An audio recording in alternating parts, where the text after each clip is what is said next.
Hello, everyone, and welcome back to one of these SWW interview episodes. I'm Mike, and today with me a special guest from decently around the world. To get us started, do you mind introducing yourself and the game we're here to talk about? Yeah, hello. My name is Kolos Bola from Budapest, Hungary, and I'm the solo developer behind Cosminomy. Cosminomy is my second video game project, but it's gonna be my first commercial release. I've been working on Cosminomy for about 3 years now, 2.5 maybe, but mostly in my spare time. I'm a part-time developer. No, that absolutely kind of makes sense. So, what kind of, I guess, curious led you down this path? Then, right? Obviously, as you said, you're a part-time developer. You're kind of working on your solo game here. Kind of, is it just a dream of yours? Was there something that kind of drew you to start working on this? It's always been a dream to create video games on my own. But yeah, I have a background in the film industry. I also work with 3D graphics as a 3D artist. And yeah, video games was only one step from 3D. So yeah, I had to learn the code and stuff, but I really enjoy it. I think I arrived. That totally kind of, I guess, makes sense. So let's kind of talk about, right? So as we said, we're here to talk about, was it Kazunami? Is that how I pronounce it? Cosminomy. Yeah, Yes, it's a mix of cosmic and economy. that actually makes way more sense, and I feel like an idiot now. Um, what do you mind? Kind of let's talk about this, right? So imagine I'm a player. I'm gonna sit down, kind of play around with the game. What does that kind of look like? Maybe decisions I'm making. Kind of what is that early game flow? Yeah, so Cosminomy is a space colony builder with a simple turn-based mechanic. It's kind of like a soft strategy game with a casual kind of approach. It's very cozy, it's very relaxing, I believe, and the goal is to colonize cute little planets and discover the universe around you and expand this economy you're building to distant worlds and other planets, other galaxies on the way. So It is about managing your resources, making investments, uh, sustainable building choices, and yeah, expand your economy. So like what kind of I guess resources are we looking for kind of like where like we're talking about like especially I'm watching like the Steam like kind of I have the Steam kind of always on my one monitor and I just see like these planets that are not super chunky but like a decent size kind of like I guess maybe what is the percentage you expect someone to be like I'm working on a planet versus like a system of a colony or like that type of thing kind of like kind of that balancing. Yeah, the primary resource is money, I would say, or I can say credit as well, maybe. It's represented as a purple color. And the secondary resource you can gather from the planet is research points, which can be spent on discovering new facilities, new planets, new galaxies. But the goal is to to use your primary resources and turn them into secondary resources. And this way uh, you can expand and grow. So when we're kind of looking at, I guess, as you said, you're building these resources and you're kind of expanding out. A big thing to me when I think of a lot of either county builders or any games that are like very resource intensive, right? And I'm like doing these chains of resources. Onboarding is always this very interesting thing, and I know you're kind of earlier, like mid in your development cycle.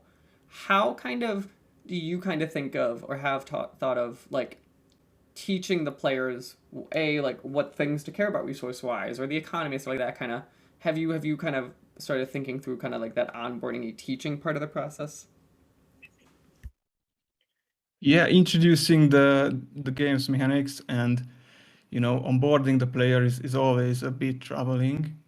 It's kind of the one of the hardest thing in game design, I believe. So it's not easy. It's a step-by-step kind of approach. The first step is to teach the players how to inhabit the planet with workers, and then another step is to teach them how to use the workers to make money. I don't know. Is this what you are wondering Yeah, about? no, I guess it totally is. I guess kind of what I'm thinking of is kind of the content of like when you have like we have like imagine I go into this blank planet, right? And there's like in theory 50 things I can do, 100 things I can do kind of. Is there some version of like hand holding or dragging the player you're doing kind of to do certain goals, or is it kind of like here's a planet, just go make your resources, go kind of have fun? Yeah, the first few planets are going to be some kind of tutorial mission, but as soon as possible, I want to let the player play in their own style and discover the possibilities on the way. No, that totally checks kind of out. So as we're talking, right, obviously it's the tail end of 2025. It says that you're currently set to at some point release this thing out on Steam. What kind of, I guess, would be your early access plans, kind of, and maybe is there some level of state people should expect the game to launch in versus like down the road, kind of fully quote launch in? Yeah, I'm working on an early access release. My intention is to launch it in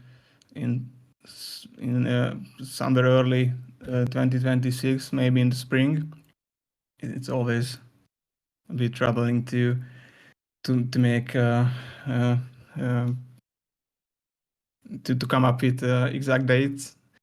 I don't want to get into that, but yeah, maybe in the spring, probably April, and then I'm going to spend the rest of the year on continued development uh, with the early access, and probably release more uh, content with a few major patches and upgrades, probably 3 or 4 major updates along the year, and eventually make a 1.0 release in late 2026. This is what I'm planning right now. I just switched the Steam page of Cosminomy to an early access. No, I think unless you go through the process, people do not appreciate how much work building a Steam page actually is. As you've seen, like it's Steam is a very specific about certain things, not specific about certain things. Then they manually review this. Like it's funny. Like I think people very much think it's like you just wrote a page, hit flick launch. It's like, oh no, there's like 20 steps that I have to get approved by to do anything. Yeah, yeah. I mean, making a Steam page is, yeah, it's not easy, and yeah, it involves a lot of steps, graphic assets, writing descriptions is not easy as well. So yeah, it takes a lot of time, maybe even more than development itself. And yeah, we are not even talking about other platforms like Epic Games or itch.io, which can be a huge possibility as well. So Steam is not the only platform. No, that totally makes sense kind of down the road there. I guess kind of I guess you're preparing. Obviously, you said you're preparing at some point going next year, going into an early access. But right now, I'm assuming you're doing internal development. Maybe you've had the option to kind of get some feedback, internal play testing going on with people you know. Have you kind of gotten any kind of? And I'm curious if there's any story or thing from that like either you playing or someone else, and it's like, oh, this system or whatever I thought would work didn't, and you kind of had to like adjust things. Yeah, there was already a few play tests uh, in the last 3 years. There was an alpha test in the beginning, which was quite successful. The core mechanics of the game were already there, and yeah, the welcome was quite well, I guess. This involved only my friends, of course, but there was a demo uh, at some of the next fest of Steam, maybe last year, and yeah, there are a few reviews on YouTube with commentary, and yeah, I guess the recent versions were quite successful, and the core mechanics work kind of well, and they are kind of unique. Of course, there was a lot of suggestions on how to even improve it and how to expand this kind of turn-based approach. The majority of insights were on how to introduce the players, on how to teach the possibilities, which is, as I mentioned, is something I'm really looking for feedback on. No, that sounds makes sense. It's interesting because like you're building a game that is. Whenever I think of these, they're very naturally very kind of open. So like from a development point of view, it's always a very fun like, does everything actually work type challenge. Um, Yeah. do you kind of have that kind of? It sounds like maybe. Do you have that problem too of like right now, kind of going through this, being like, this is all like in theory replicant to backend, like also systems to backend to kind of make this easier process. Are you running into those like funky bugs like this planet acts really weird but this one's fine? Like I'm kind of curious kind of if you do one of those, and then kind of how are you almost like handling the like, because of how open something like this is, like the volume of like acceptable jankiness kind of in this type of product. And there were quite few bugs, especially with colliders. Some players were able to build inside mountains, for example. Some colliders didn't work for some reason. But even at this point, the game is, I think it's free of any bugs, any major bugs. And yeah, the planet design is something really interesting. I have a planet builder tool which I developed for myself at this point, but later on I want to make it available for players too, to kind of create content on their own too, for themselves, for each other. So yeah, this is what I've been working on, and also designing planets is, it's not easy at this point because it requires more balancing, more kind of tweaking the numbers, the incomes, the building costs, and to place features, for example, resources on planet surface. I need to know how well the players perform at growing their economy. So it's kind of a back and forth thing. No, that makes it. God, no, that sounds. There's a like it's. This is one of those types of games that to me always sound like this sounds like fun idea of designing, and then you get into it, you go, is it fun to design? Because of like all those kind of little different things you're talking about. Um, I'm kind of curious. So as we're talking, obviously, economy, kind of broadly how we're going into it.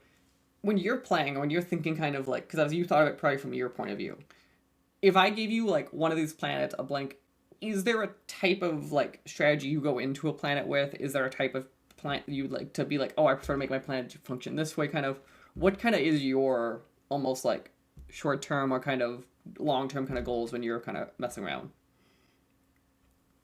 Mhm.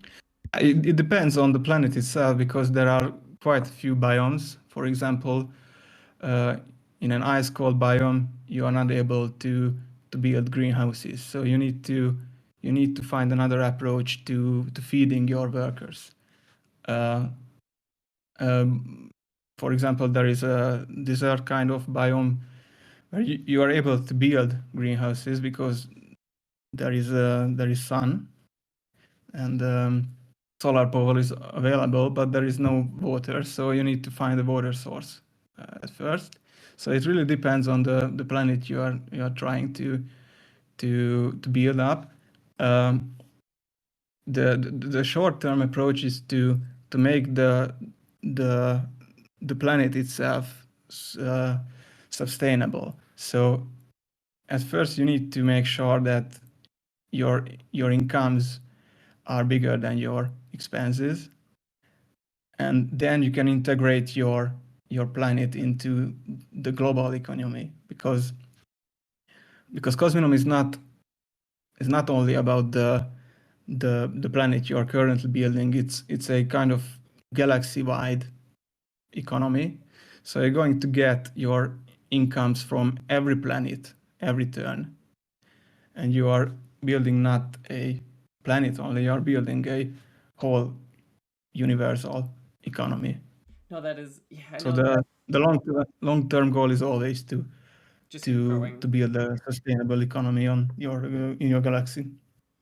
So I guess that's an interesting part too, because it is like you're obviously you like in the short term, like if I get a planet or two, I'm viewing them more individually versus like when I have 50 planets, I'm viewing it as part of like a system. Do you kind of when you go mess around and mess around, do they have to like go back and like clean up an old planet to adjust it then kind of? Or is it a lot of times you see people be like, this planet wasn't optimally designed, I'm just going to the next one. Kind of what are you kind of I'm almost seeing from that point of view or thinking about? Yeah, I want to encourage people to go back and yeah, maybe find another approach to that planet. Maybe demolish some of the buildings. Maybe replace them with newer ones you unlock along the way. So there's always a possibility, and I would say a necessity even to improve the planet's layout. So you can always go back, and you should go back to make it even more efficient. Because that's my I guess that's the thing with like when I think of like no, I'm not as big as like this one, but I think of stuff like even like No Man's Sky I got decently into, and like it's funny because I feel like oh, I have to go back to this planet now, do this. Like it's like this type of stuff's funny because it's like you're trying to make a system that becomes the passive economic system here, kind of. So it's this back and forth kind of. Do you kind of ever tell the player or kind of suggest strongly they should be like, hey, you should go back. This planet's not working efficiently now. You've got a bunch of new systems, or you kind of is your view more like let the player kind of decide and figure out kind of what's going on? Yeah, I'm currently working on the tutorial and the onboarding missions of the game, and yeah, this is something I was working on, that how to tell players that maybe you should go back, uh, and for example, when you unlock a new building, which can be useful on previous planets as well, there's gonna be some kind of notification that yeah, maybe think about going back and utilize this new building you got. No, that checks out. But yeah, we've been talking obviously here about co- cos the cosminomy.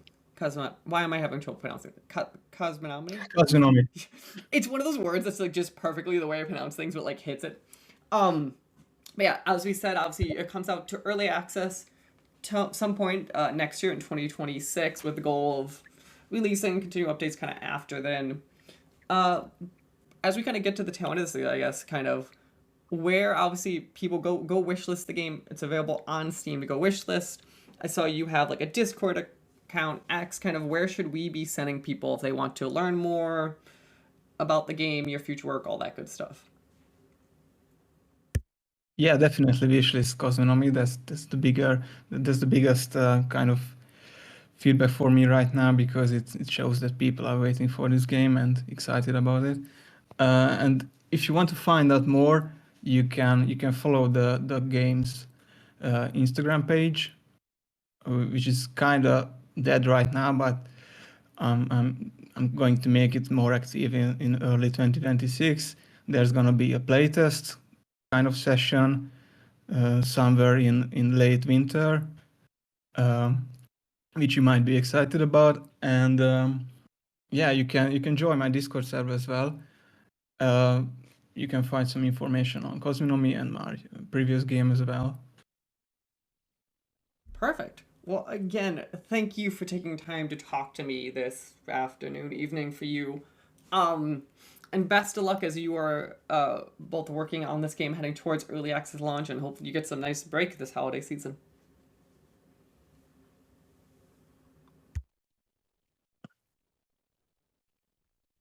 Cool. Well, thank you again for